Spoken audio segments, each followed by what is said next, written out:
Assalamualaikum warahmatullahi wabarakatuh, anak-anakku kelas Madinah yang bisa banggakan. Pada hari ini kita berjumpa kembali di hari Jumat tanggal 24 Juli 2020. Kita masih belajar di rumah ya. Walaupun belajar di rumah, kalian harus tetap semangat. Pada kali ini kita akan belajar tematik kelas 6.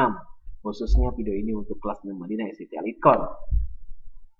Oke, kalau tadi kalian mungkin di latar belakang slide pertama melihat deretan bendera-bendera negara ASEAN, nah hari ini kita akan belajar kompetensi dasar IPS mengidentifikasi karakteristik dan kehidupan sosial budaya, ekonomi, politik di wilayah ASEAN.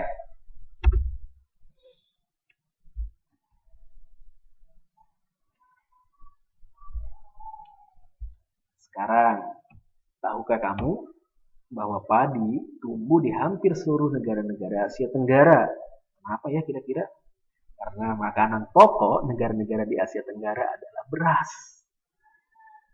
Seperti kamu ya, kalau kamu belum makan nasi, itu pasti bawaannya lapar terus. Sudah makan belum? Padahal sudah habis roti 3, tapi belum makan nasi, masih lapar ya. Sama seperti Mister.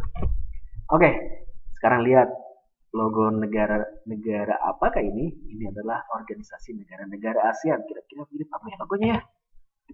Nah, gambar tersebut merupakan logo ASEAN yang bentuknya mirip gulungan padi. Mungkin karena negara-negara ASEAN makanan pokoknya adalah beras kali ya. Akhirnya dibentuk logonya seperti mirip gulungan padi. Sekarang kita akan mengenal karakteristik negara-negara ASEAN.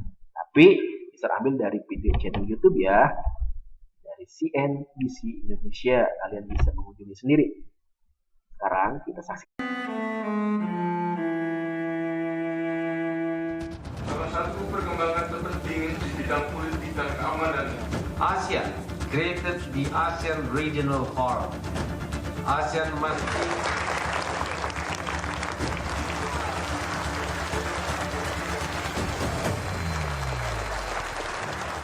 8 Agustus 1967, Association of Southeast Asian Nations atau ASEAN resmi berdiri di Bangkok, Thailand.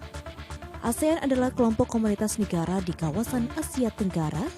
Pada awalnya, ASEAN digagas oleh 5 negara, yakni Indonesia, Malaysia, Singapura, Thailand, dan Filipina. Seiring waktu berjalan, 5 negara lain kemudian bergabung masuk ASEAN, yakni Brunei Darussalam, Kamboja, Laos, Myanmar, dan Vietnam. Tujuan utama berdirinya ASEAN adalah sebagai wadah untuk meningkatkan dan menjalin kerjasama di bidang ekonomi, sosial budaya, dan stabilitas politik regional. Dengan total jumlah penduduk 650 juta jiwa, ASEAN dari sisi ekonomi adalah jelas sebagai salah satu pasar terbesar di Asia dan dunia. Nilai transaksi perdagangan di antara negara di ASEAN mencapai 2,5 triliun dolar Amerika pada tahun 2017.